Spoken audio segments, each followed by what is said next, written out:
오늘은 우리 주님의 오심을 기다리는 강림절기 마지막 주일입니다. 그 옛날 메시아를 기다리며 소망을 꿈꾸었던 많은 유대인들이 있었는데 그 중에 대표적인 시므온이라고 하는 사람을 우리가 말씀을 통해서 만납니다. 시므온은 어떤 사람인가? 시므온은 여기 본문 25절에 이렇게 말씀을 하고 있습니다. 예루살렘에 시므온이라고 하는 사람이 있으니 이 사람은 의롭고 경건하여 이스라엘의 위로를 기다리는 자라. 성령이 그 위에 계시더라. 그렇게 말씀을 했습니다. 간략하게 한 절 말씀을 통해서 이 사람은 의로운 사람이다, 경건한 사람이다, 그리고 이스라엘의 위로를 기다리는 사람이다, 그리고 항상 성령이 그와 함께 있었다. 이렇게 말씀이 우리에게 증거하고 있습니다. 시므온은 이 특징 가운데 가장 중요한 특징을 꼽아 본다고 한다면 이스라엘의 위로를 기다리는 사람이었다는 겁니다. 이스라엘의 위로를 기다리는 자. 이 말은 이스라엘을 위로하기 위해서 이 땅에 오실 우리 메시아를 소망하며 기다리는 사람이다. 그런 뜻입니다. 그리고 시므온은 의롭고 또 경건했고 성령이 충만했기 때문에 메시아가 우리 이 땅에 꼭 오실 것이라고 하는 소망을 품고 또 성령의 지시로 네가 죽기 전에 꼭 메시아를 만난다 이런 말씀을 받아서 그렇게 큰 소망을 품고 세상을 살아왔던 그런 경건한 신앙인이었습니다. 이 땅에 살아가던 많은 유대인들 가운데 모두가 다 메시아를 기다렸는가? 사실은 메시아에 대한 소망을 전부가 다 가졌던 것은 아닙니다. 마태복음 2장 1절 2절 말씀 보면 헤롯 왕 때에 예수께서 유대 베들레헴에서 나심에 동방으로부터 박사들이 예루살렘에 이르러 말하되 유대인의 왕으로 나시니가 어디 계시냐? 우리가 동방에서 그의 별을 보고 그에게 경배하러 왔노라 하니 헤롯 왕과 온 예루살렘이 듣고 소동한지라. 그랬습니다. 먼 동방에서 박사들이 유대 땅에 새 왕이 태어났다는 사실을 알고 예물까지 준비해가지고 축하하고 경배하기 위해서 그 먼 길을 달려왔습니다. 그리고 기쁜 마음으로 예루살렘 이 왕궁에서 헤롯 왕에게 지금 이 유대 땅에 새 왕이 태어났다고 하는데 이게 어떻게 계시냐 물어봤더니 이 헤롯 왕과 온 예루살렘이 그 동방박사의 이야기를 듣고 소동했다 그랬어요.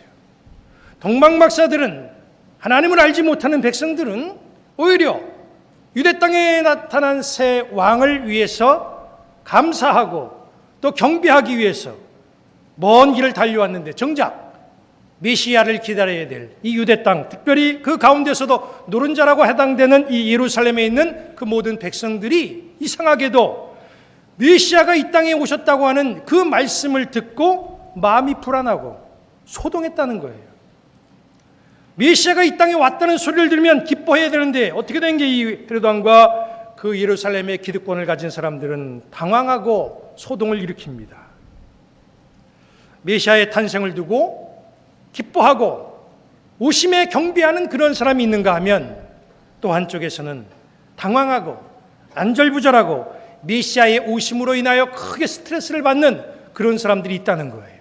그러니까 모두가 다 메시아의 오심을 기다리는 것이 아니었다는 말이죠. 그 당시 로마로부터 혜택을 누리는 사람들은 메시아에 대한 소망을 둘 이유도 없고 그리고 기다릴 필요도 없었어요. 오히려 메시아가 오시지 않는 게 그들에게는 행복입니다. 정치나 경제나 사회, 종교 모든 분야에서 그때 그 당시에 사람들은 그 로마 정권 하에서 어떻게 처신하느냐 여기에 따라 혜택을 누릴 수 있느냐 고난을 받느냐 이게 결정이 되는 거예요. 마태복음 7장 13절 말씀은 이렇게 말씀하고 있습니다. 좁은 문으로 들어가라. 멸망으로 인도하는 문은 크고 그 길이 넓어 그리로 들어가는 자가 많고 생명으로 인도하는 문은 좁고 길이 협착하여 찾는 이가 적음이라. 예수님께서 말씀하신 이 큰 문이라고 하는 게 무엇을 의미합니까? 이건 바로 로마에 의해서 열려지는 출세의 문을 말하는 겁니다. 그 당시에 많은 유대인들이 살아남기 위해서 로마가 제시하는 큰 문으로 들어가려고 애를 많이 썼어요. 그런데 문은 크고 물질적으로 많은 혜택을 주는 것 같지만 거기에는 불의와 불법이 난무했다는 거예요. 심지어 제사장조차도 돈만 있으면 살 수 있는 그런 상황이 됐어요. 로마와 결탁을 하면 얼마든지 막대한 부를 누릴 수 있는 것이 그 당시의 상황이었습니다. 그래서 대부분의 많은 사람들이 출세하려고 큰 문만 찾습니다. 다 큰 문으로만 들어가려고 그렇게 노력했습니다. 그런데 시므온은 좁은 문을 택하고 바로 좁은 문으로 들어가면서 메시아를 기다렸다는 거예요. 시므온은 로마가 주는 혜택, 그거는 원하지 않았습니다. 당장 눈에 보이는 혜택을 이가 선택하지 아니하고 메시아를 소망하는 그런 사람으로 남기를 원했다는 거죠. 그래서 그는 남들은 다 달라지고 세상은 다 변해도 자기만큼은 경건하고 의로운 삶을 살면서 자기의 인격을 지켜나갔어요. 우리는 오직 메시아를 소망하며 좁은 문을 향하여 나아갔던 이 시몬을 바라보면서 신앙인답게 살면 하나님께서 우리에게 어떤 은혜를 주시는지 이 시몬을 통해서 우리가 배우는 귀한 시간이 되기를 바랍니다. 시몬은 하나님의 말씀대로 정말 신앙인대로 그렇게 신앙인답게 살아갔어요. 그랬을 때에 그에게 임한 첫 번째 은혜가 무엇인가 봤더니 성령이 함께하는 은혜가 그에게 주어졌습니다. 우리가 세상을 살아가면서 믿음의 사람은 성령의 인도하심이 절대적입니다. 우리에게는 성령이 함께해야 돼요. 여기 25절 말씀 보니까 시몬에게 성령이 그 위에 계시더라 그랬습니다. 26절 말씀 보니까 그가 주의 그리스도를 보기 전에는 죽지 아니하리라 하는 성령의 지시를 받았다고 그랬어요. 그의 소망을 마음속에 품을 때에 성령이 도와줬다는 거죠. 27절 말씀 보니까 성령의 감동으로 성전에 들어가게 됐습니다. 성령의 감동이 없었다고 한다면 성전 안에 들어와서 할례식을 행하는 예수님을 만나지 못했을 거예요. 그런데 성령이 그의 마음속에 감동을 주셔서 성전으로 들어가라라고 했을 때에 이 시몬이 성전에 들어가게 되었고 그리고 아기 예수님을 만났고 그 분이 바로 인류를 구원할 메시아임을 알게 됐다는 것이죠. 성경에 보면 성령에 이끌리고 성령에 감동되고 성령의 지시를 받아서 우리에게 다가오는 유혹을 물리치고 피할 길을 얻고 하나님의 큰 역사를 이루었던 그런 경우들이 많이 있었던 것을 찾아보게 됩니다. 그 첫 번째가 마태복음 4장 1절에 보니 예수님이 40일 동안 금식하기 위해서 광야로 들어가시죠. 마귀에게 시험을 받으러 광야로 가시는데 거기에 뭐라고 말씀에 기록되어 있었냐면 그때 예수께서 성령에 이끌려 마귀에게 시험을 받으러 광야로 갔다 그랬어요. 예수님은 광야에서 외롭게 40일 동안 금식 기도하시면서 마음을 추스렸지만 그러나 홀로 계신 것이 아니라 성령이 그와 함께 계셨다는 거예요. 이것이 예수님에게 얼마나 큰 위로가 됐는지 몰라요. 사도행전 2장 4절 말씀 보니까 그들이 다 성령의 충만함을 받고 성령이 말하게 하심을 따라 다른 언어들로 말하기를 시작하니라 그랬어요. 초대교회 성도들이 한 곳에 모여서 열심히 기도합니다. 마음이 다르고 뜻이 다르고 다 생각이 다르고 살아가는 장소들이 다 다르고 나라가 달라요. 그런데 그들이 한 곳에 모여서 간절히 기도할 때에 성령이 거기에 함께하니까 놀라운 역사가 나타났는데 방언으로 말하기 시작했다고 그랬어요. 그 방언은 다른 뜻이 아니에요. 서로 의사소통이 되는 그런 역사를 말하는 겁니다. 기도하던 성도들이 성령의 인도하심 따라서 서로 소통하는 사람이 됐다는 거예요. 성령이 함께하면 소통이 됩니다. 굳이 말할 필요도 없이 마음과 마음이 통할 수가 있어요. 사도행전 7장 55절 말씀 보니까 스데반이 성령 충만하여 하늘을 우러러 주목하여 하나님의 영광과 및 예수께서 하나님 우편에 서신 것을 보았다 그랬어요. 스데반이 말씀한 이 말씀을 기록한 이 상황을 보면은 정말 심각한 상황입니다. 스데반 혼자 서 있고 주위에 있는 많은 사람들이 돌을 들어서 지금 스데반을 죽이려고 하는 그런 상황이에요. 무시무시한 위협 속에 지금 스데반이 놓였어요. 정말 떨 수밖에 없고 앞이 캄캄할 수밖에 없어요. 그런데 성령이 함께하니까 어떤 역사가 일어났습니까? 눈이 열렸어요. 하늘을 바라보니까 하나님의 영광과 예수님이 하나님의 우편에 서 계신 것이 보이더라는 거예요. 그걸 본 순간 스데반은 담대해질 수가 있었다는 것이죠. 여기 시므온도 성령이 충만했어요. 그리고 성령께서 간절히 메시아를 소망하는 이 시므온에게 큰 위로와 소망의 말씀을 주십니다. 뭐라고 말씀을 주십니까? 내가 메시아를 보기 전에 죽지 아니하리라. 지금껏 시므온은 메시아를 기다렸어요.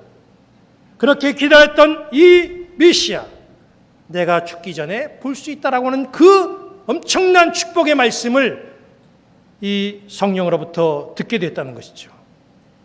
이런 성령의 위로와 성령의 함께하심과 성령의 감동이 우리의 일생을 살아가는 동안에 굉장히 중요하고 우리를 희망적으로 그리고 우리를 든든하게 담대하게 이끌어가는 데 절대적으로 필요하다는 것이죠. 우리에게는 성령이 함께해야 됩니다. 우리도 성령 충만해서 우리 가는 인생길에서 성령이 들려주시는 이 소망의 말씀을 듣고 용기와 힘을 얻고 나가는 그런 성도들의 모습이 되시기를 바랍니다. 성령이 충만한 은혜, 성령과 함께하는 은혜가 시므온에게 있었고, 두 번째로 시므온은 어떤 은혜를 입었습니까? 메시아를 만나는 은혜를 입었습니다. 예수님은 탄생하시고 8일이 지난 다음에 유대 정결 예식에 따라서 예루살렘에 올라와서 할례를 받습니다. 시므온은 할례를 받기 위해서 예루살렘에 오신 이 아기 예수님, 정말 그토록 기다렸던 메시아를 만나는 엄청난 영광을 누렸지요.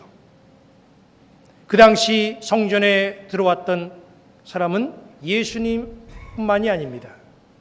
예수님만 할례 받기 위해서 성전에 들어온 것이 아니라 아기들이 태어나면 8일 되면 다 남자 아기들은 할례를 받아야 되기 때문에 정결 예식에 따라서 성전에 와서 할례를 받아야 됩니다.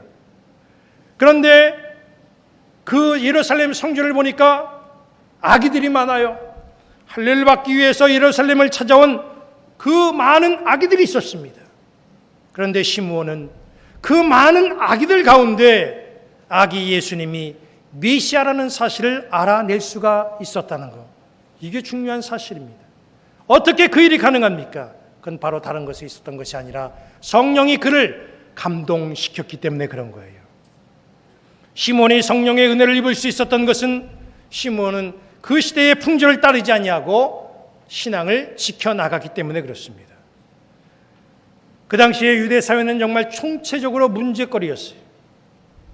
로마를 의지하고 불의한 마음만 먹으면 언제든지 누릴 수 있는 그런 아주 부패된 사회였습니다. 그러나 시므온은 그런 넓은 문 넓은 길을 택하지 않았습니다. 세상에 흔들리지 않고 의롭고 경건하게 하나님을 섬기며 살아왔어요. 그 결과는 메시아를 만나는 은혜를 입었다는 거예요. 그리고 메시아를 품에 안아볼 수 있는 이 영광까지도 그가 누릴 수가 있었습니다.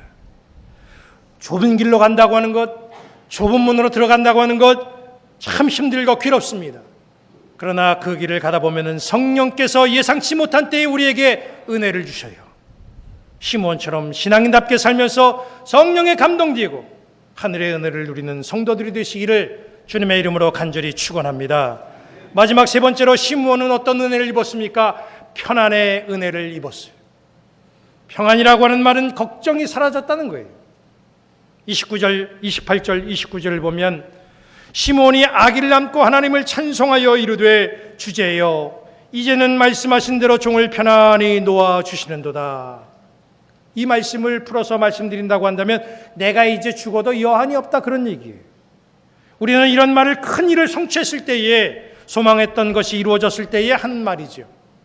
시므온은 소원을 성취했어요. 내가 메시아를 만났으니 이제 내가 더 바랄 것이 무엇이냐 이런 고백을 했던 거예요. 메시아의 오심이 얼마나 기뻤고 또 이 사실을 얼마나 고대했으면 그가 그렇게 고백을 했겠습니까? 오늘 신앙생활하는 예수님을 믿고 예수님을 영접했다고 하는 내 자신을 한번 돌아보시기 바랍니다. 시므온은 예수님을 만났다고 하는 그 자체를 통해서 이제 나는 죽어도 여한이 없다 그렇게 고백을 했는데 여기 앉아있는 우리 모두는 나는 이제 예수 믿고 하나님의 거룩한 백성이 되었으니 나 또한 죽어도 여한이 없다 이런 마음을 갖고 우리가 신앙의 길을 걸어가고 있는지 시므온이 가졌던 그 참 기쁨이 우리 마음속에 자리하고 있는지 우리의 모습을 돌아봐야 됩니다. 우리는 정말 세상을 살아가면서 예수님 한 분으로 만족하고 있는 건가? 아니면 예수님은 그저 액세서리이고 또 다른 중요한 것이 내 마음을 끌고 가고 내 마음속에 자리하여서 거기에 미련을 가지고 한평생을 살아가는 그런 사람의 모습인지 메시아의 오심을 통해서 우리가 우리의 모습을 좀 점검해 봐야 된다는 거예요.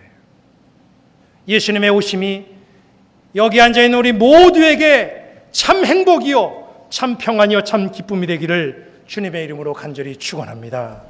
시몬이 받고 누렸던 그 성령과 함께하는 그 놀라운 은혜, 메시아를 만나는 그 영광의 은혜, 내가 만난 메시아를 통해서 참 기쁨과 평안을 얻는 그런 행복, 이것이 바로 이번 성탄절의 우리의 모습이 되기를 우리 주님의 이름으로 간절히 축원합니다. 기도하시겠습니다.